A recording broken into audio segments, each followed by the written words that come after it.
Hi everyone. I've got a little bit of a sneaking voice, and I thought I'd sneak in and record both the script and the list of orders, la lista de órdenes. So we'll take it from the top. Of course, it's called Buen Provecho, which translates into the French expression Bon Appetit, and we are in week 9.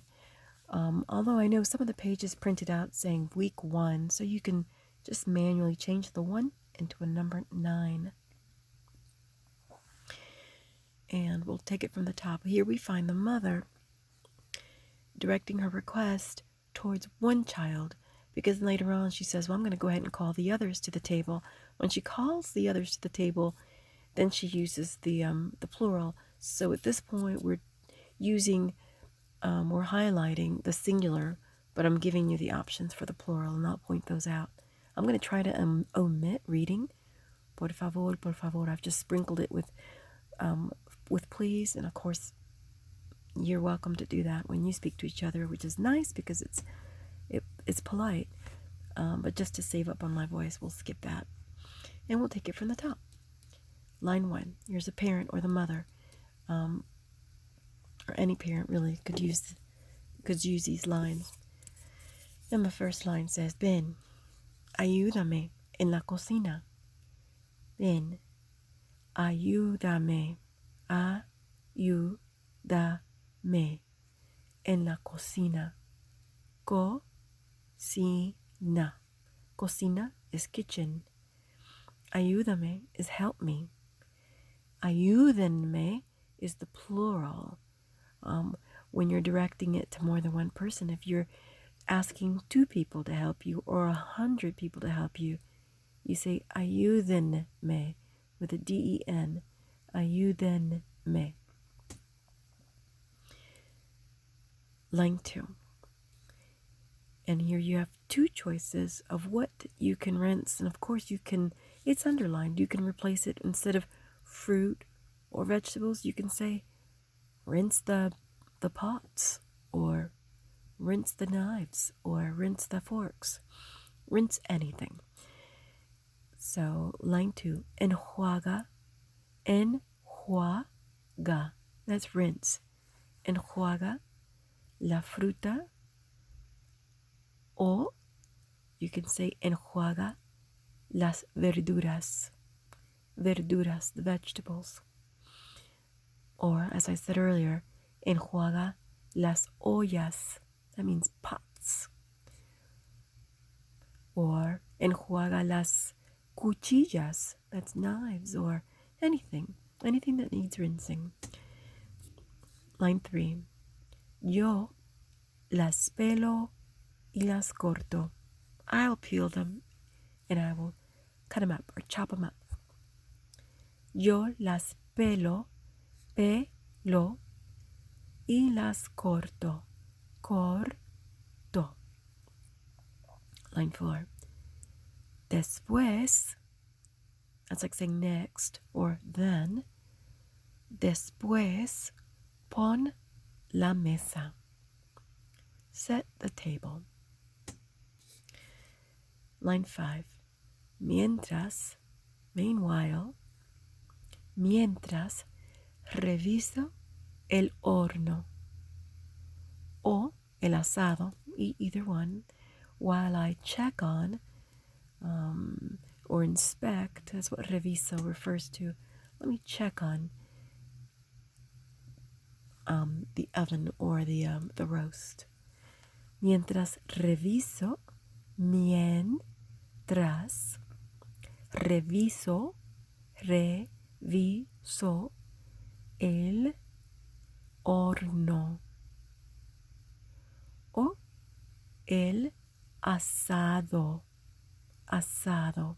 That's like a roast. Line 6. Here's a very common question spoken every time there's meal preparation going on. Is it ready yet? And what we have underlined can be replaced with other things.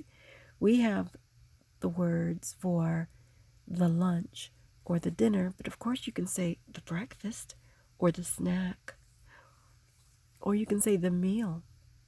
All right. ¿Está listo el almuerzo? Notice they have the same endings because almuerzo has male gender assigned to it. And you can alternatively say, for dinner, you can say, ¿Está lista la cena? Lista la cena. And now if it were breakfast, how do you say breakfast? Do you remember? El desayuno. Yes, I think most of you remembered. Desayuno. So for desayuno, you would say listo. ¿Está listo el desayuno? If you were asking about if breakfast was ready. And if you're asking about a snack, you can say ¿Está lista la merienda? Line 7. Sí, llena los vasos con agua. Llena, that means fill up. Fill. Llena los vasos. It's cups or glasses. Vasos. Con agua. And refer to your dictionary or your fridge, the contents of your refrigerator, for anything you want that to replace that with. If you don't want to talk about drinking water and you want to talk about drinking something else, feel free to replace that and substitute that. Line 8. Voy a llamar a los demás a la mesa. Voy a llamar, that means to call, a los demás a la mesa. Voy a llamar a los demás, that means others, the others, a la mesa, to the table. Line 9. And the mother's calling everyone, letting everybody know the food is ready. Line 9. La comida está lista. La comida está lista. And you can replace that for el almuerzo or la cena, just whatever it is that's ready. La comida está lista. Vengan a comer. And this is the plural. Come, everyone, to eat. Vengan. If you're only calling one person, you would say ven. Ven a comer. Ven. Line 10. Huele delicioso o huele rico. Now, you would not say huele bueno, something that smells good, when it refers to a meal or food. Now, you can say it tastes good, but you just don't say it smells good. I'm not sure why. That's just not done. So you would say huele delicioso o huele rico. But if you wanted to say something tastes good, you would say sabe bueno. Or, of course, you can use rico or delicioso. Sabe bueno, sabe delicioso, o sabe rico. But you don't say huele bueno. Line 11. Demos gracias. Let's give thanks. Demos gracias. And here we have the short prayer.